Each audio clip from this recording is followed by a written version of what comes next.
ನಮಸ್ಕಾರ ಎಲ್ರಿಗೂ. ಇವತ್ತೊಂದು ವಿಶೇಷವಾದಂತಹ ಮಂತ್ರವನ್ನ ಇಟ್ಕೊಂಡು ಒಂದಷ್ಟು ವಿಶ್ಲೇಷಣೆ ಮಾಡೋಣಂತೆ.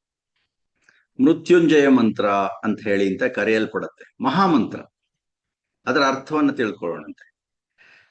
ಅದು ನಮ್ಮ ಆಯುಷ್ಯವನ್ನ ಹೆಚ್ಚಿಸುತ್ತೆ, ಮೃತ್ಯುವಿನ ಭಯವನ್ನ ದೂರ ಓಡಿಸುತ್ತೆ, ಹಾಗೂ ಒಳ್ಳೇದಾಗತ್ತೆ ಅಂತ ಬೇಕಾದಷ್ಟು ಅರ್ಥಗಳಿದೆ, ಎಲ್ಲ ಇಟ್ಕೊಳ್ಳೋಣಂತೆ. ಆದ್ರೆ ಮೂಲ ಅರ್ಥವನ್ನ ನಮ್ಮ ಋಷಿ ಮುನಿಗಳು ಹೇಗೆ ಅದನ್ನ ಮಾಡಿಟ್ಟಿದ್ದಾರೆ ಅಂತನ್ನುವಂತಹ ಅತ್ಯಂತ ಉದಾತ್ತವಾದಂತಹ ಚಿಂತನೆಯುಳ್ಳಂತಹ ಅರ್ಥ ಇರುವಂತಹ ಒಂದು ಮಂತ್ರ. ತ್ರಯಂಬಕಂ ಯಜಾಮಹೇ ಸುಗಂಧಿಂ ಪುಷ್ಟಿವರ್ಧನಂ ಉರ್ವಾರುಕಮೇವ ಬಂಧನಾತ್ ಮೃತ್ಯೋರ್ಮುಕ್ಷೀಯಮಾಮೃತಾತ್ ಅಂತ. ದಿನ ಗುರುಜಿಯವರು ಸುಮಾರು ಸಲ ಈ ಮಂತ್ರವನ್ನ ಹೇಳ್ತಾ ಇರ್ತಾರೆ. ಆದ್ರೆ ಈ ಮಂತ್ರದ ಅರ್ಥ ಏನು ಅಂತಂದ್ರೆ, ಇದರದೊಂದು ಸೂತ್ರ ಇದು. ಏನು ಅಂತಂದ್ರೆ, ಜೀವನದಲ್ಲಿ ಮಾಗುವುದು ಮುಖ್ಯ ಅಂತ ಹೇಳಿ ಅಂತ. ಅಂದ್ರೆ ಜೀವನದಲ್ಲಿ ಪಕ್ವತೆ ಬರುತ್ತಲ್ಲ, ಅದು ಬಹಳ ಮುಖ್ಯ ಆಗತ್ತೆ ಅಂತ ಅನ್ನೋದು. ಇಲ್ಲಿ ತ್ರಯಂಬಕಂ ಯಜಾಮಹೇ ಸುಗಂಧಿಂ ಪುಷ್ಟಿವರ್ಧನಂ ಉರ್ವಾರುಕಂ ಬಂಧನಾತ್ ಮೃತ್ಯು ಮುಕ್ಷೀಯ ಅಮೃತಾತ್ ಇಂತಹ ಪದಗಳೆಲ್ಲ ಇದೆ. ಪ್ರತಿಯೊಂದು ಪದಕ್ಕೂ ನಿಜವಾಗ್ಲೂ ಎಷ್ಟು ಆಳವಾದಂತಹ ಅರ್ಥ ಇದೆ ಅಂದ್ರೆ, ತ್ರ್ಯಂಬಕಂ ಅಂತ ಇದೆ ಅಂದ್ರೆ ಮೂರು ಕಣ್ಣುಳ್ಳ ಶಿವ ಅಂತ ಹೇಳಿ ಅಂತ ಒಂದು ಅರ್ಥ ಇದೆ. ಇರ್ಲಿ, ಇಲ್ಲಿ ಒಂದು ಸಂಖ್ಯೆ ಅಂತ ತಗೋಣಂತೆ. ಆ ಸಂಖ್ಯೆಗೆ ಏನ್ ಅರ್ಥ ಬರುತ್ತೆ ಅನ್ನೋದನ್ನು ಮುಂದೆ ಹೇಳ್ತೀನಿ. ಯಜಾಮಹೆ ಅಂತಂದ್ರೆ ಯಜ ದೇವಪೂಜಾ ಸಂಗತಿಕರಣ ದಾನೇಶು ಅಂತ ಹೇಳಿ ಅಂತ. ಅಂದ್ರೆ ಇದು ಯಜ್ಞ ತರ. ಯಜಾಮಹೆ ಅಂತಂತಂದ್ರೆ ನಾವು ಈ ತರ ದೇವ ಪೂಜೆ ಇರುತ್ತೆ, ಸಂಗತಿಕರಣ ಇರುತ್ತೆ, ದಾನ ಇರುತ್ತೆ ಅಂತ ಹೇಳಿ ಅಂತ. ಸುಗಂಧಿ ಅಂತಂದ್ರೇನು, ಗಂಧ ಅರ್ಧನೆ ಅಂತ ಹೇಳಿ ಅಂತ ಅರ್ಥ ಬರುತ್ತೆ. ಪುಷ್ಟಿವರ್ಧನಂ ಅಂತಂದ್ರೆ ಪುಷ್ಟಿಯನ್ನು ಕೊಡುವಂತಹ, ವೃದ್ಧಿಸುವಂತಹ ಅಂತ ಬರುತ್ತೆ. ಉರ್ವಾರುಕ ಅಂತಂದ್ರೆ ಸೌತೆಕಾಯಿ, ಆ ಕರ್ಬೂಜದ ಹಣ್ಣು, ಆ ಥರದ್ದು ಬರುತ್ತೆ. ಏನು ಅಂತಂದ್ರೆ ಅಲ್ಲಿ ಒಂದು ವಿಶೇಷವನ್ನ ಗಮನಿಸ್ಬೇಕು. ಬಾಕಿದ ಎಲ್ಲಾವುದು ಹಣ್ಣುಗಳಾಗ್ಲಿ ಯಾವುದೇ ಕಾಯಿ ಆಗ್ಲಿ ತೊಟ್ಟು ಸಮೇತ ಕಿತ್ಕೊಂಡ್ ಬರುತ್ತೆ, ಆದ್ರೆ ಇಲ್ಲಿ ತೊಟ್ಟು ಬರೋದಿಲ್ಲ.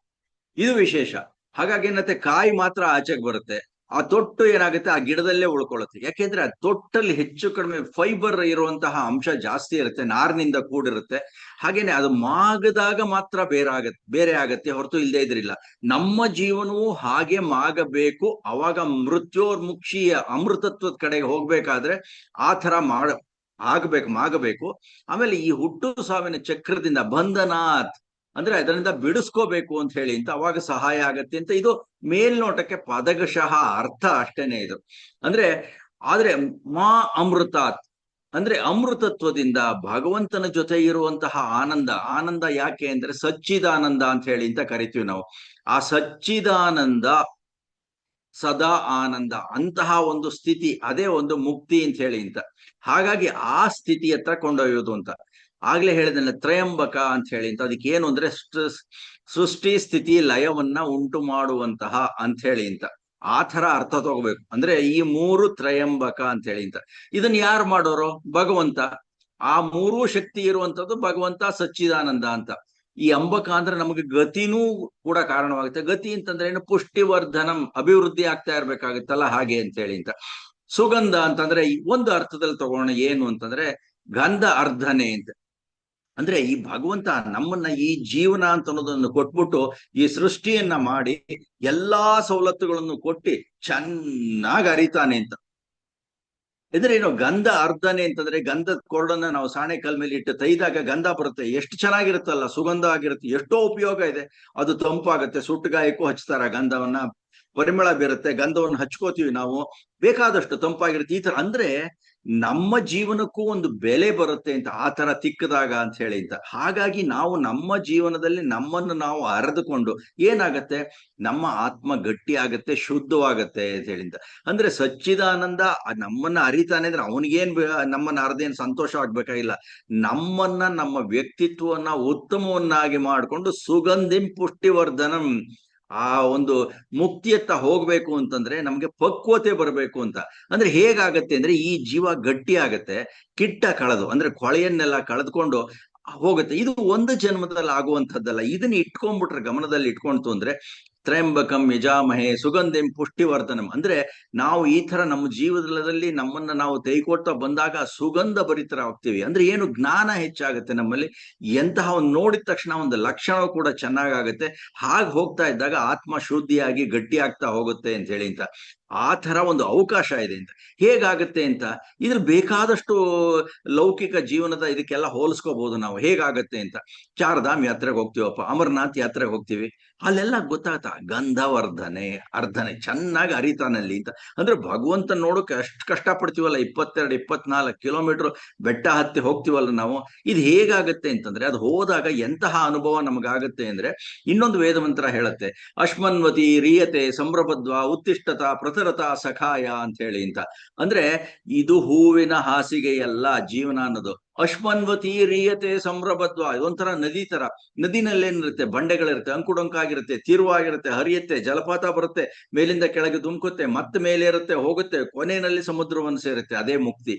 ಹಾಗೆ ಆ ತರ ಅಲ್ಲಿ ಹೋಗುವಾಗ ಏನಾಗುತ್ತೆ, ಬಂಡೆಗೆ ಅನುಭವ ಹೇಗಾಗತ್ತೆ ಅಂದ್ರೆ, ಬಂಡೆಗೆ ಡಿಕ್ಕಿ ಹೊಡೆಯುತ್ತೆ. ಆ ಡಿಕ್ಕಿ ಹೊಡೆದಿದ್ದು ಹೇಗಾಗತ್ತೆ ಅಂದ್ರೆ ಅವಾಗ ಅನುಭವ ಸಿಗುತ್ತೆ. ಒಂದ್ಸಲ ಜೋರಾಗಿ ರಭಸವಾಗಿ ಡಿಕ್ಕಿ ಹೊಡಿಬೋದು, ಕೆಲವು ಸಲ ಆ ಬಂಡೆನ ಮೇಲ್ಗಡೆಯಿಂದ ಹಾಗೆ ಹೋಗ್ಬೋದು, ಇಲ್ಲ ಪಕ್ಕದಿಂದ ಹೋಗ್ಬೋದು, ಉಜ್ಜುಕೊಂಡು ಹೋಗ್ಬೋದು. ಅವಾಗ್ಲೂ ಗಂಧ ಸಿಕ್ಕಂಗಾಗತ್ತೆ ನಮ್ಗೆ. ಈ ತರದ ಅನುಭವಗಳು ಅಂದ್ರೆ ಜೀವನದಲ್ಲಿ ಒಂದೇ ತರದ ಅನುಭವ ಇರಲ್ಲ ಅಂತ ಹೇಳಿ ಅಂತ ಅಶ್ಮನ್ವತಿ ರೀಯತೆ ಸಂಭ್ರಮದ್ವಾ ಉತ್ತಿಷ್ಠತ ಪ್ರತರತ ಸಖಾಯ ಅಂತ. ಪುಷ್ಟಿವರ್ಧನಂ ಅಂತ ಹೇಳಿ ಅಂತ ಒಂದು ಬರುತ್ತೆ ಈ ಮೃತ್ಯುಂಜಯ ಮಂತ್ರದಲ್ಲಿ. ಅಂದ್ರೆ ಈ ತರ ಆದಾಗ ನಮಗೆ ಪುಷ್ಟಿವರ್ಧನೆ ಆಗತ್ತೆ, ಪುಷ್ಟೀಕರಣ ಆಗತ್ತೆ. ಈ ತರಹದಲ್ಲಿ ಭಗವಂತ ನಮ್ಮನ್ನ ಬೆಳೆಯೋಕ್ಕೆ, ಶುದ್ಧಿ ಆಗೋಕ್ಕೆ ಅವಕಾಶ ಮಾಡ್ತಿದ್ದಾನೆ. ಅಂತಹ ಭಗವಂತನನ್ನ ಯಜಾಮಹೇ, ಅಂತಹ ಭಗವಂತನನ್ನ ನಾವು ಪೂಜಿಸೋಣ ಅಂತ ಹೇಳಿ ಅಂತ. ಪೂಜಾ ವೈ ಸತ್ಕಾರ ಅಂತ ಹೇಳಿ ಅಂತ. ಪೂಜೆ ಅಂದ್ರೇನು, ನಾವು ಸತ್ಕಾರವನ್ನ ಮಾಡಿದರೆ ಅದೇ ಪೂಜೆ ಅಂತ ಹೇಳಿ ಅಂತ ಅನ್ಸತ್ತೆ. ಅಂದ್ರೆ ಭಗವಂತ ಈ ಒಂದು ಸೃಷ್ಟಿಯನ್ನ ಮಾಡಿ ಎಲ್ಲಾ ತರದ ಅನುಕೂಲವನ್ನು ಮಾಡಿದಾನಲ್ಲ, ಈ ಒಂದು ಜಗತ್ತು ಅನ್ನೋದೇ ಒಂದು ಕಾರ್ಯಕ್ಷೇತ್ರ ನಮಗೆ. ಈ ಒಂದು ಜೀವನ ಅಂತಂತಿರೋದು ಸಿಕ್ಕಿರೋದೇ ನಮ್ಗೆ ಒಳ್ಳೇದು ಕೆಲಸವನ್ನು ಮಾಡೋದಕ್ಕೆ. ಹಾಗಾಗಿ ಪ್ರತಿ ಸಲ ಮಾನವ ಜನ್ಮವೇ ಸಿಗಲಿ ಅಂತ ಅನ್ಬೇಕಾದ್ರೆ ಏನ್ ಮಾಡ್ಬೇಕು, ಒಳ್ಳೊಳ್ಳೆಯ ಸಚ್ಚಿಂತನೆ, ಸತ್ಕೀರ್ತನೆ, ಸತ್ಸಂಗ ಈ ತರದ್ರಲ್ಲಿ ಭಾಗವಹಿಸ್ತಾ ಇರ್ಬೇಕು. ಯಜ್ಞ ಅಂದ್ರೆ ಯಜ್ಞೋ ವೈ ಶ್ರೇಷ್ಠತಮ ಕರ್ಮ, ಶ್ರೇಷ್ಠವಾದಂತಹ ಕೆಲಸ. ಈ ಉರ್ವಾರುಕ ಅಂತ ಹೇಳಿದ್ನಲ್ಲ, ಅಲ್ಲಿ ಆ ತೊಟ್ಟು ಅಷ್ಟು ಗಟ್ಟಿಯಾಗಿರೋದ್ರಿಂದಲೇ ಆ ಕಾಯಿ ಜೊತೆ ಬರಲ್ಲ, ಅಲ್ಲೇ ಉಳ್ಕೊಂಡ್ಬಿಡುತ್ತೆ ಅಂತ ಹೇಳಿದೆ. ಹೀಗೇನೆ ನಮ್ಮನ್ನು ಅಷ್ಟೇ ಇಲ್ಲಿ ಬಂಧನ ಜಾಸ್ತಿ ಆಗಿರುತ್ತೆ ನಮ್ಗೆ. ಆ ಬಂಧನಗಳಂದ್ರೆ ನಮ್ಗೆ ಡಿ.ವಿ.ಜಿ ಇನ್ನೊಂದ್ ಕಡೆ ಹೇಳ್ತಾರೆ, ಕೊಂಡಿಗಳು ನಮ್ಮೊಳಗೆ ಪಾಶಗಳು ಹೊರಗೆ ಅಂತ. ಹೊರಗಡೆ ಆದ್ರೆ ಕೊಂಡಿ ನಮ್ಮೊಳಗೆ ಸಿಕ್ಕಾಕ್ಸ್ಕೊಂಡ್ಬಿಟ್ಟಿರ್ತೀವಿ, ಅದನ್ನ ನಾವೇ ಕಿತ್ಕೋಬಹುದು. ಆದ್ರೆ ನಾವು ಅದನ್ನ ಗಮನಿಸದೇ ಇಲ್ಲ, ಅಯ್ಯೋ ಯಾರೋ ಪಾಶ ಹಾಕಿದ್ದಾರೆ, ಎಂ ಧರ್ಮರಾಯ ಬಂದಿದ್ದಾನೆ ಅಂತ ಹೇಳಿದ್ರೆ ಹೀಗೆಲ್ಲ ಅರ್ಥ ಮಾಡ್ಕೋತೀವಿ. ಆದ್ರೆ ಈ ಬಂಧನದಿಂದ ನಾವು ಸಿಕ್ಕಾಕೊಂಡು ಒದ್ದಾಡ್ತಿರ್ತೀವಿ. ಅದಕ್ಕೆ ಬೇಕಾದದ್ದೇನು, ಮೆಚೂರಿಟಿ, ಪಕ್ವತೆ. ಪಕ್ವತೆ ಬಂತು ಅಂತಂದ್ರೆ ನಮ್ಗೆ ಗೊತ್ತಾಗತ್ತೆ ಹೇಗಾಗಿದ್ದೀವಿ ನಾವು ಅಂತ ಹೇಳಿ ಅಂತ. ಅದಕ್ಕೋಸ್ಕರ ಪ್ರಯತ್ನ ಪಡ್ಬೇಕು ಅಂತ. ಅಂದ್ರೆ ಈ ಸೌತೆಕಾಯಿ ಕೂಡ ಪಕ್ವತೆಯನ್ನ ಪಡೆದಾದ್ಮೇಲೆ ತನಗೆ ತಾನೇ ಬಿದ್ದು ಹೋಗುತ್ತೆ ಅಲ್ಲಿ. ತೊಟ್ಟು ಅಂತಂದ್ರೆ ಈ ಬಂಧನ ಇರೋದಿಲ್ಲ ಅಂತ. ಅಂದ್ರೆ ಹಣ್ಣಾಗೋದು ಅಂದ್ರೆ ಮಾಗ್ತೀವಿ ಅಂತ. ಅಂದ್ರೆ ಯಾವಾಗ ನಾವು ಮಾಗ್ತೀವಿ ಅಂತಂದ್ರೆ ನಮಗೆ ರಿಯಲೈಸೇಷನ್ ಆದಾಗ, ಸಾಕ್ಷಾತ್ಕಾರ ಆದಾಗ, ಸತ್ಯದ ಸಾಕ್ಷಾತ್ಕಾರ ಆದಾಗ. ಸತ್ಯ ಅಂದ್ರೇನು, ನಮ್ಮ ಭಾರತೀಯರು ಆ ಮೂಲ ಪರಂಪರೆಯಲ್ಲಿ ಬಂದಂತಹ ಜ್ಞಾನ ವೇದಗಳ ಮೂಲಕ ಏನು ಅಂತಂದ್ರೆ, ಈ ಭಗವಂತ, ಈ ಒಂದು ಸೃಷ್ಟಿ, ಈ ಜೀವಾತ್ಮ ಮೂರಿದೆಯಪ್ಪ ಅಷ್ಟೇನೆ. ಸಚ್ಚಿತ್ ಮತ್ತು ಸಚ್ಚಿದಾನಂದ, ಜಡ ವಸ್ತು ಪಂಚಭೂತಗಳು ಹಾಗೂ ಜೀವಾತ್ಮರುಗಳು, ಯಾವ್ಯಾವ ಜೀವ ಇದೆಯೋ, ಪ್ರಾಣಿ ಪಕ್ಷಿ ಕ್ರಿಮಿ ಕೀಟ ಎಲ್ಲವುದು, ಇವನ್ನೆಲ್ಲ ನಿರ್ಮಾಣ ಮಾಡಿದಂತಹ ಭಗವಂತ. ಈ ಮೂರು ವಿಷಯಗಳನ್ನ ತಿಳ್ಕೊಂಡ್ಬಿಡ್ತು ಅಂತಂದ್ರೆ ತುಂಬಾ ಚೆನ್ನಾಗಿರುತ್ತೆ. ಅದೇ ಒಳ್ಳೆಯ ವಿದ್ಯೆ ಅಂತ ಹೇಳಿ ಅಂತ. ಅವಾಗ ಅದನ್ನ ತಿಳ್ಕೊಬೇಕಾದ್ರೆ ನಮ್ಮಲ್ಲಿ ಯಾವುದೇ ತರಹ ಪ್ರಿಜುಡಿಸ್ ಇರಬಾರ್ದು ಅಂತ ಹೇಳಿ ಅಂತ. ಹಾಗಾಗಿ ಏನಿರ್ಬೇಕು ತಿಳ್ಕೊಳ್ಳೋದಕ್ಕೋಸ್ಕರ ನಮ್ಮಲ್ಲಿ ಕಂಪ್ಯಾಷನ್, ದಯೆ, ಕರುಣೆ, ಜ್ಞಾನ, ಪ್ರೀತಿ ಇವೆಲ್ಲ ಇತ್ತು ಅಂತಂದ್ರೆ, ಅಂದ್ರೆ ಇತರರಿಗೆ ಹಿಂಸೆಯನ್ನು ಕೊಡಬಾರ್ದು, ಅವ್ರನ್ನ ಪ್ರೀತಿಯಿಂದ ನೋಡ್ಬೇಕು, ಅವರು ನಮ್ಮಂತೆಯೇ ಅಂತ ಅಂದಾಗ ಇವೆಲ್ಲ ರಿಯಲೈಸೇಷನ್ ಆಗತ್ತೆ ನಮ್ಗೆ. ಅವಾಗ ನಮ್ಗೆ ಪಕ್ವತೆಯನ್ನು ಗಳಿಸ್ಕೊಳ್ಳುವತ್ತ ನಾವು ಮುನ್ನಡಿತೀವಿ ಅಂತ. ಅವಾಗ ಏನಾಗುತ್ತೆ ಅಂತಂದ್ರೆ, ಹೌದಲ್ವಾ, ಇದೊಂದು ಜೀವನ, ಒಂದು ಅವಕಾಶ ಕೊಟ್ಟಿದ್ದಲ್ವಾ, ಯಾಕೆ ಹೆದರ್ಕೋಬೇಕು ಸಾವಿಗೆ? ಸಾವಿಗೇನು ಹೆದರ್ಕೋಬೇಕಾದ್ರೆ ಮುಂದೊಂದು ಅವಕಾಶ ಸಿಗುತ್ತಲ್ಲ ನಮ್ಗೆ ಅಂತಂದಾಗ ಈ ಮಂತ್ರ ತ್ರ್ಯಂಬಕಂ ಯಜಾಮಹೇ ಸುಗಂಧಿಂ ಪುಷ್ಟಿವರ್ಧನಂ ಉರ್ವಾರುಕಮಿವ ಬಂಧನಾತ್ ಮೃತ್ಯೋರ್ಮುಕ್ಷೀಯಮಾಮೃತಾತ್ ಅನ್ನೋದು ನಮ್ಮನ್ನ ಸಾವನ್ನ ಎದುರಿಸಲು ಸಹಾಯಕವಾಗುತ್ತೆ. ಇದೇ ಮೃತ್ಯುಂಜಯ ಮಂತ್ರ. ಅಂದ್ರೆ ಆ ತರಹ ಮುಕ್ತಿಯತ್ತ ಕೊಂಡೊಯ್ಯೋದಕ್ಕೋಸ್ಕರ ನಮಗಾಗತ್ತೆ. DVG ಹೇಳ್ತಾರೆ, ಮೃತ್ಯುವಿಂ ಭಯವೇಕೆ ದೇಶಾಂತರ ಕೊಯ್ವ ಮಿತ್ರನಾಥಂ ಚಿತ್ರ ಹೊಸದಿರ್ಪುದಲ್ಲಿ ಸಾತ್ವಿಕನಿಗೆ ಬಾಳ್ದವಂಗೆತ್ತಲೇಂ ಭಯವೆಹುದು ಸತ್ರ ಹೊಸದಿಹುದು ನಡೆ ಮಂಕುತಿಮ್ಮ ಅಂತ ಹೇಳ್ತಾರೆ. ಅಂದ್ರೆ ಮೃತ್ಯುವಿನ ಭಯ ಯಾತಿಕೆ? ಈ ತರಹ ಜೀವನ ಮಾಡ್ಕೊಂಡು ಅವಕಾಶ ಸಿಗ್ತಲ್ಲ, ಮುಕ್ತಿಯ ಸಾಧನಕ್ಕೆ ನಮಗೆ ಮುಕ್ತಿ ಅಂತ ಅನ್ನೋದು ಬೇಕಾದ್ರೆ ನಮ್ಮ ಜೀವನವನ್ನ ನಾವು ಹೇಗೆ ತೆಗಿತೀವಿ, ಹೇಗೆ ನಾವು ಬಳಸ್ತೀವಿ ಅಂತ ಅನ್ನೋದು, ಆದ್ರೆ ಚೆನ್ನಾಗಿ ನಾವು ಬಾಳಿದೀವಲ್ಲ, ಅವನು ದೇಶಾಂತರ ಕೊಯ್ಯುವ ಮಿತ್ರನಾಥಂ ಅಂತ ಹೇಳ್ತಾರೆ. ಅಂದ್ರೆ ಯಮಧರ್ಮರಾಯ ಇರ್ಬೋದು, ಭಗವಂತನೇ ಇರ್ಬೋದು. ಅಂದ್ರೆ ನಮ್ಮನ್ನು ಇನ್ನೊಂದು ಜನ್ಮಕ್ಕೆ ಕರ್ಕೊಂಡು ಹೋಗ್ತಾನಲ್ಲ, ಒಂದು ಹೊಸ ಜೀವನ, ಹೊಸ ಸಂಬಂಧಿಕರುಗಳು, ಹೊಸ ಸ್ನೇಹಿತರು, ಹೊಸ ಜಾಗ ಎಲ್ಲದೂ ಇರುತ್ತಲ್ಲ. ಆದ್ದರಿಂದ ನಾವು ಅವನಿಗೆ ನಮಸ್ಕಾರ ಅಂತ ಹೇಳ್ಬೇಕಾಗತ್ತೆ. ಸಾತ್ವಿಕದಿಗೆ ಬಾಳ್ದವಂಗೆ ಎತ್ತಲೇಂ ಭಯವಿಹುದು. ಸಾತ್ವಿಕವಾಗಿ ಜೀವನ ನಡೆಸ್ತಾನೆ ಭಯ ಎತ್ತಿಕೆ. ಸತ್ರ ಹೊಸದಿಹುದು ನಡೆ ಮಂಕುತಿಮ್ಮ. ಇನ್ನೊಂದು ಜಾಗ ಸಿಗುತ್ತಲ್ಲ, ಈಗ ನಮ್ಮನೇಲಿ ಒಂದು ಕಾರು ಅಥವಾ ಬೈಕ್ ಹೋಯ್ತಾ ಇಟ್ಕೊಳ್ಳೋಣ, 15 ವರ್ಷ 20 ವರ್ಷ ಆಯ್ತಪ್ಪ, ಹಳೇದಾಯ್ತು. ಹೊಸ ಬೈಕ್ ಬಂದಾಗ ಸಂತೋಷ ಆಗಲ್ವಾ? ಹೊಸ ಕಾರ್ ಬಂದಾಗ ಸಂತೋಷ. ಅದೇ ತರ ಹೊಸ ಜೀವ ಬರುತ್ತೆ, ಹೊಸ ದೇಹ ಸಿಗುತ್ತೆ ಈ ಜೀವಾತ್ಮನಿಗೆ ಅಂತ ಹೇಳಿ ಅಂತ. ಆದ್ರಿಂದ ಈ ಒಂದು ನಮ್ಮ ಭಾರತೀಯರು ಯಾವ ಥರದಲ್ಲಿ ವೇದ ಮಂತ್ರದಲ್ಲೂ ಹೇಳ್ತಾರೆ ಅಂದ್ರೆ, ಅಥರ್ವ ವೇದದಲ್ಲಿ ನಿಜವಾಗ್ಲು ನಮೋಸ್ತುತೆ ನಿರ್ಋತೆ ತೆಗ್ಮತೆಯೋ ಜಸ್ಮಾನ್ ವಿಚ್ಯುತ ಬಂಧ ಪೋಷಾನ್ ಯಮೋ ಮಹ್ಯಂ ಮಾತರಿಶ್ವ ದದಾತಿ ತಸ್ಮೈ ಯಮಾಯ ನಮೋಸ್ತು ಮೃತ್ಯವೇ. ಇದೊಂದೇ ಭಾರತೀಯ ಪರಂಪರೆಯಲ್ಲಿ ನಮೋಸ್ತು ಯಮಾಯ ಮೃತ್ಯವೇ, ಮೃತ್ಯು ಇದೆಲ್ಲ ನಿನ್ಗೆ ನಮಸ್ಕಾರ ಅಂತ ಹೇಳ್ತಾ ಇರೋದು. DVG ಹೇಳಿದ್ರು ಮೃತ್ಯುವಿನ ಭಯವೇಕೆ ಅಂತ. ಹಾಗಾಗಿ ಈ ಮಂತ್ರದ ಅರ್ಥ ನಮೋಸ್ತುತೆ ನಿರ್ಋತೆ ತಿಗ್ಮತೇಜೋ ಯಸ್ಮಾನ್ ಅಂತಂದ್ರೆ ಎಲ್ಲಾ ಜೀವಿಗಳ ಚಟುವಟಿಕೆಯನ್ನ ಥಟ್ ಅಂತ ನಿಲ್ಲಿಸ್ಬಿಡ್ತಾನೆ. ಏನೇನೋ ಆಗೋಗುತ್ತೆ. ಈಗ ಒಂದು ನಿಮಿಷದಲ್ಲಿ ಇದ್ದವ್ರು ಇನ್ನೊಂದು ನಿಮಿಷ ಇರಲ್ಲ ನಮಗೆ. ಕಬ್ಬಿಣದ ಸಂಕೋಲೆ ಆಗ್ಲಿ, ಯಾವ ಸಂಕೋಲೆ ಆಗ್ಲಿ ಕಿತ್ತೆಸೆಯಬಲ್ಲ ಮೃತ್ಯು. ಆ ಮೃತ್ಯುವನ್ನ ನಾವು ಸ್ವಾಗತಿಸ್ಬೇಕು ಅಂತ. ಎಷ್ಟು ವಸ್ತುನಿಷ್ಠವಾಗಿದೆ ಅಂತಂದ್ರೆ, ಸಾವಿಗೆ ನಮಗೆ ಭಯವೇ ಇರಬಾರದು ಅಂತ ಹೇಳಿ ಅಂತ. ಈ ವೇದ ಮಂತ್ರ ಅಂದ್ರೆ ಪ್ರಾಮಾಣಿಕತೆಯಿಂದ ಪ್ರಯತ್ನ ಮಾಡಿದವ್ರಿಗೆ ಈ ತರ ಇರುತ್ತೆ ಅಂತ. ಮೃತ್ಯು ಅನ್ನೋದೇನು ಹೊಸಬ ಅಲ್ಲ, ಅದು ನಮ್ಮ ಹಳೆಯ ಸಂಬಂಧ. ಅದು ಮೃತ್ಯುವಿನ ಭಯವೇಕೆ ದೇಶಾಂತರಕ್ಕೊಯ್ಯುವ ಮಿತ್ರನಾಥಂ ಅಂತ DVG ಹೇಳ್ತಾರೆ. ಆ ತರ ಅವನು ಮಿತ್ರ, ಅದರಿಂದ ಅವನನ್ನು ಸ್ವಾಗತಿಸ್ಬೇಕು. ಮೃತ್ಯುವೇ ನಿನಗೆ ನಮಸ್ಕಾರ ಅಂತ ಹೇಳಿ ಅಂತ, ನಮೋಸ್ತು ಯಮಾಯ ಮೃತ್ಯುವೇ ಅಂತ ಹೇಳಿ ಅಂತ. ಈ ಥರದ್ದು ವಿಚಿತ್ರ ಅಂತ ಅನ್ನಿಸ್ಬೋದು, ಆದ್ರೆ ನಮಗದ ಇಂತಹ ಸಿಗೋದು ಭಾರತೀಯ ಪರಂಪರೆಯಲ್ಲಿ ಮಾತ್ರನೇ ನಮ್ಗೆ ಇರೋದು. ಹಾಗಾಗಿ ಸಾವಿನ ಭಯವನ್ನು ಗೆಲ್ಲುವಂತಹ ಸಾಮರ್ಥ್ಯ ನಮ್ಮಲ್ಲಿ ಉಂಟಾಗತ್ತೆ. ಬಂಧನದಿಂದ ಬಿಡಿಸ್ಕೊಂಡ್ವಿ.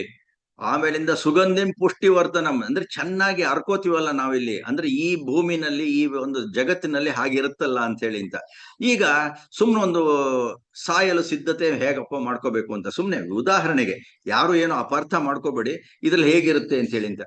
ಹುಟ್ಟಿನಿಂದಿನಿಂದ ಸಾಯೋವರೆಗೂ ಒಂದು ಪ್ರಯಾಣ ಅಂತ ಅನ್ಕೊಳ್ಳೋಣ. ಒಂದು ದಿನ ಆಯ್ತು ಅಥವಾ ಒಂದು ವರ್ಷ ಆಯ್ತು ಅಂತಂದ್ರೆ ಅಲ್ಲಿಗೆ ಏನಾಯ್ತು, ನಾವು ಸಾವಿಗೆ ಹತ್ತಿರವಾಗ್ತಿದೀವಿ ಅಂತ. ಅದಕ್ಕೆ ಇವರು ಬೀಚಿ ಹೇಳ್ತಾರೆ, ಜನ್ಮದಿನ ಅಂದ್ರೇನು ಅಂತಂದ್ರೆ ಸಾವಿನ ಬಗ್ಗೆ ಎಚ್ಚರಿಸಲು ಕಾಲರಾಯನು ಅಂದ್ರೆ ಯಮರಾಜ ವರ್ಷಕ್ಕೊಮ್ಮೆ ಬಾರಿಸುವ ಗಂಟೆ ಅಂತ ಹೇಳಿ ಅಂತ. ಇದ್ನ ಹೇಳ್ಕೋಬೇಕು. ಯಾಕೆ ಹೀಗೆ ಅಂತಂದ್ರೆ, ಈಗ ಬಾಲ್ಯ ಇರುತ್ತಪ್ಪ, ಅದು ಮುಗಿಯುತ್ತೆ. ಯೌವನ ಬರುವವರೆಗೂ ಒಂಥರ ಏರುಪ್ರಾಯ, ಅಲ್ಲಿಂದ ಇಳಿಪ್ರಾಯ ಆರಂಭವಾಗತ್ತೆ ಅಂತ ಹೇಳಿ ಅಂತ. ಅಂದ್ರೆ ಮುಂಚೆ ಒಂದು ಇಚ್ಛಾಮರಣಿ ಅಂತ ಒಂದು ಪದ ಇದೆ, ಅದು ಮಹಾಭಾರತದಲ್ಲಿ ಬರುತ್ತೆ. ಭೀಷ್ಮ ಇಚ್ಛಾಮರಣಿ ಆಗಿದ್ದ ಅಂತ ಹೇಳಿ ಅಂತ. ಆ ತರಹ ನಾವು ಕೂಡ ಬಾಳಲು ಪ್ರಯತ್ನಿಸ್ಬೇಕು. ಯಾಕೆ ಇಚ್ಛಾಮರಣಿ ಅಂತಂದ್ರೆ ಏನು? ನಾವು ಯಾವಾಗ ಇಷ್ಟ ಬರುತ್ತೋ ಅವಾಗ ಸತ್ ಬಿಡ್ಬೋದು ಅಂತ. ಹಾಗಲ್ಲ ಅದು. ಅಂದ್ರೆ ನಮ್ಮ ಜೀವನದಲ್ಲಿ ನಾವು ಈ ಒಂದು ಏರುಪ್ರಾಯವನ್ನ ಆ ಒಂದು ಗಮನಿಸಿರ್ತೀವಿ, ಆಮೇಲಿಂದ ಇಳಿಪ್ರಾಯಕ್ಕೆ ಬರ್ತೀವಿ. ಅಲ್ಲಿ ಒಂದು ಮೆಚೂರಿಟಿ ಅಂತ ಹೇಳಿ ಅಂತ ಬಂದಿರುತ್ತೆ.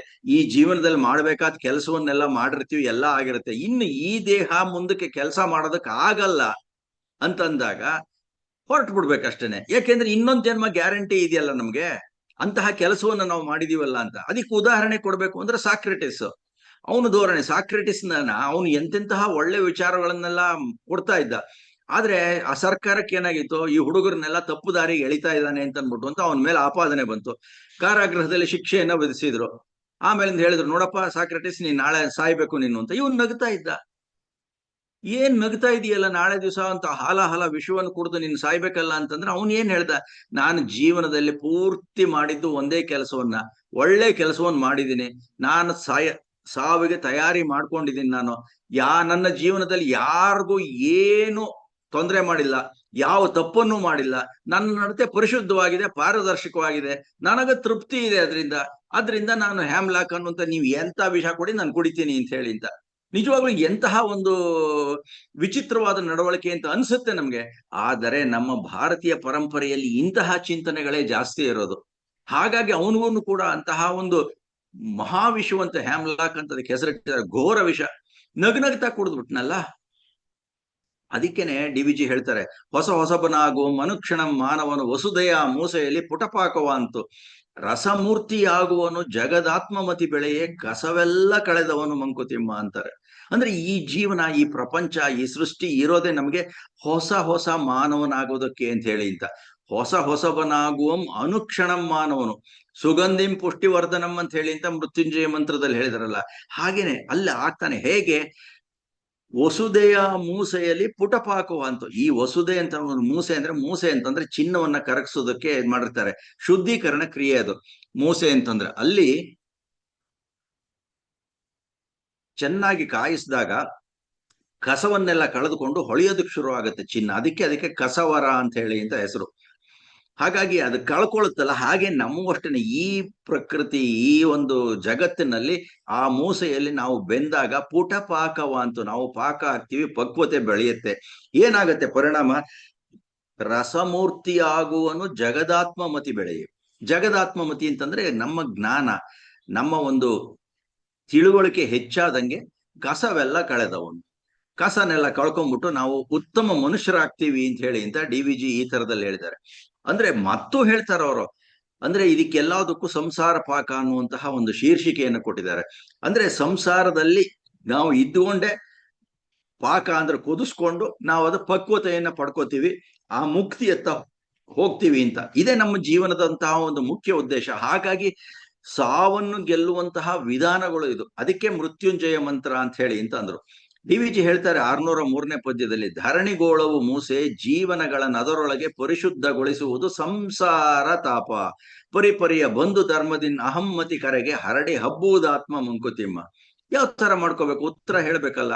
ಹರಡಿ ಹಬ್ಬುವುದು ಆತ್ಮ ಮಂಕುತಿಮ್ಮ. ನಮ್ಮ ಆತ್ಮ ಎಷ್ಟು ವಿಶಾಲವಾಗುತ್ತೋ, ಎಷ್ಟು ವಿಸ್ತಾರವಾಗುತ್ತೋ ಅಷ್ಟು ಒಳ್ಳೇದಾಗತ್ತೆ. ಅಷ್ಟು ಜನರನ್ನ ನಾವು ಸೇರಿಸ್ಕೊಂಡು ಅಷ್ಟು ಪ್ರೀತಿಯನ್ನ, ವಿಶ್ವಾಸವನ್ನ, ಜನರಿಗೆ ಅಭಯವನ್ನ ಹಂಚ್ತೀವಲ್ಲ, ಅದು ಧರಣಿಗೋಳವು ಮೂಸೆ. ಅಂದ್ರೆ ಮೊದಲೇ ಹೇಳಿದಾಗ ಅದೇ ತರದ್ ಭಾವ ಬರುವಂತ ಇನ್ನೊಂದು ಪದ್ಯ. ಅಂದ್ರೆ ಆ ಮೂಸೆಯಲ್ಲಿ ಜೀವನಗಳನ್ನ ಅದರೊಳಗೆ ಪರಿಶುದ್ಧಿಗೊಳಿಸುವುದು ಸಂಸಾರ ತಾಪ. ಈ ಸಂಸಾರದಲ್ಲಿ ಸುಖನೂ ಇರುತ್ತೆ, ಕಷ್ಟನೂ ಇರುತ್ತೆ. ಆದ್ರೆ ಸುಖನೇ ಜಾಸ್ತಿ. ನೀವು ತಿಳಿದು ನೋಡಿದ್ರೆ, ಈಗ 50 ವರ್ಷ ಬದುಕಿದೀವಿ, 30 ವರ್ಷ ಬದುಕಿದೀವಿ, 60 ವರ್ಷ ಬದುಕಿದೀವಿ ಅಂತ ಅಂದ್ರೆ ಅಷ್ಟರಲ್ಲಿ ನೋಡಿದಾಗ ತಕ್ಕಡಿನಲ್ಲಿ ಸುಖನೂ ದುಃಖನೂ ಹಾಕ್ತು ಅಂತಂದ್ರೆ ಸುಖದ ಭಾರವೇ ಜಾಸ್ತಿ ಇರುತ್ತೆ. ಪರಿಪರಿಯ ಬಂಧು ಧರ್ಮದಿಂ ಅಹಮ್ಮತಿ ಕರೆಗೆ. ಅಹಮ್ಮತಿ ಅಂತಂದ್ರೆ ಈ ನಮ್ಮಲ್ಲಿ ಅಹಂಕಾರ ಇರುತ್ತಲ್ಲ, ಅದು ನಾನು ನಾನು ನಾನು, ಅದು ಕರಗಿ ಹೋದ್ರೆ ಹಬ್ಬುವುದು ಹರಡವಾದ ಆತ್ಮ ಅಂತ. ಅಂದ್ರೆ ಆತ್ಮ ವಿಸ್ತಾರವಾಗಿರುವುದೇ ನಿತ್ಯ ಸುಖ ಅಂತ ಇನ್ನೊಂದು ಕಡೆ ಹೇಳ್ತಾರೆ.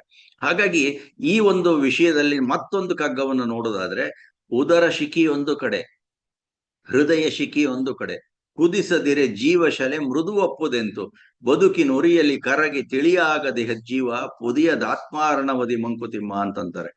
ಅಂದ್ರೆ ಉದರ ಶಿಖಿ ಒಂದು ಕಡೆ, ಹೊಟ್ಟೆಪಾಡು ಒಂದು ಕಡೆ, ಹೃದಯ ಶಿಖಿ ಒಂದು ಕಡೆ. ಅಂದ್ರೆ ಈ ಪ್ರೀತಿ ವಾತ್ಸಲ್ಯ ಇದನ್ನೆಲ್ಲ ತೋರಿಸ್ತಾ ಇರ್ತೀವಲ್ಲ ನಾವು, ಅದೊಂದು ಕಡೆ. ಎರಡನ್ನೂ ಹೇಗಪ್ಪ ಮಿಕ್ಸ್ ಮಾಡ್ಕೊಳ್ಳೋದು? ಎಲ್ಲ ಪ್ರೀತಿ ವಾತ್ಸಲ್ಯ ಎಲ್ಲರೂ ನಮ್ಮವರೇ ಅಂತ ಹೇಳಿ ಅಂತ ಕರೆದು ದಿನ ಊಟ ಹಾಕ್ತಾ ಇದ್ರೆ ನಮ್ಮ ಹೊಟ್ಟೆಗೆ ಎಲ್ಲಿರುತ್ತೆ? ಹಾಗಲ್ಲ ಅದು.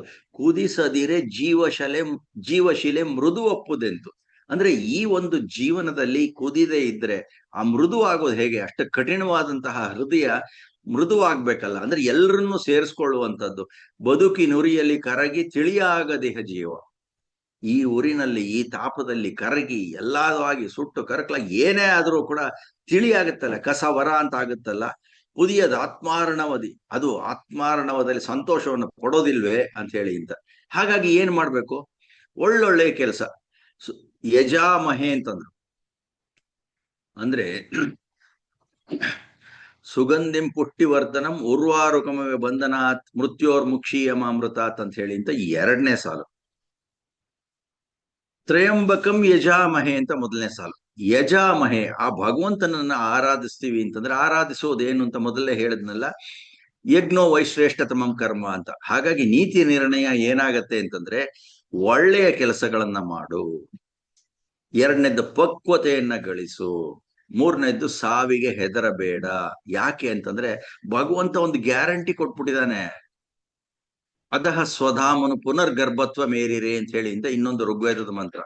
ಮತ್ತೆ ಗರ್ಭವನ್ನು ಧರಿಸಿ ಮತ್ತೆ ಮುಂದಿನ ಜನ್ಮದಲ್ಲಿ ಪಡೀತೀಯಾ ಅಂತ ಹೇಳಿ ಅಂತ. ಅಲ್ಲಿ ಏನು ಅಂತ ಹೇಳಿದಂತಂದ್ರೆ, ಯಾವ ತರಹ ಜನ್ಮ ಬೇಕು ಅಂತಂದ್ರೆ, ಒಳ್ಳೆಯ ಕೆಲಸವನ್ನು ಮಾಡ್ತು ಅಂತಂದ್ರೆ ಸಾಧಕನಾದಾಗ ನಮಗೆ ಒಳ್ಳೆಯ ಜನ್ಮವೇ ಸಿಗುತ್ತೆ, ಮಾನವ ಜನ್ಮವೇ ಸಿಗುತ್ತೆ ಅಂತ ಹೇಳಿ ಅಂತ. ಆ ಥರದ್ದು ಸಿಗಬೇಕಾಯ್ತು ಅಂತಂದ್ರೆ ಒಳ್ಳೊಳ್ಳೆ ಕೆಲಸವನ್ನೇ ಮಾಡ್ಬೇಕು. ಪತಂಜಲಿ ಮಹರ್ಷಿಗಳು ಹೇಳ್ತಾರೆ, ಅವರು ತಮ್ಮ ಯೋಗ ಸಾಧನೆ ಅಂತ ಅನ್ನೋದ್ರಲ್ಲಿ ಆ ಥರದ್ರಲ್ಲಿ ಅವ್ರು ಹೇಳ್ತಾರೆ, ಅಂದ್ರೆ ಯಾವ ಕುಲ, ಎಂತಹ ಒಂದು ಜೀವಾತ್ಮ, ಎಂತಹ ಒಂದು ಜಾಗ, ಅದು ನಮ್ಮ ಕರ್ಮ ಫಲವನ್ನ ಅನುಸರಿಸಿರುತ್ತೆ ಅಂತ ಹೇಳಿ ಅಂತ.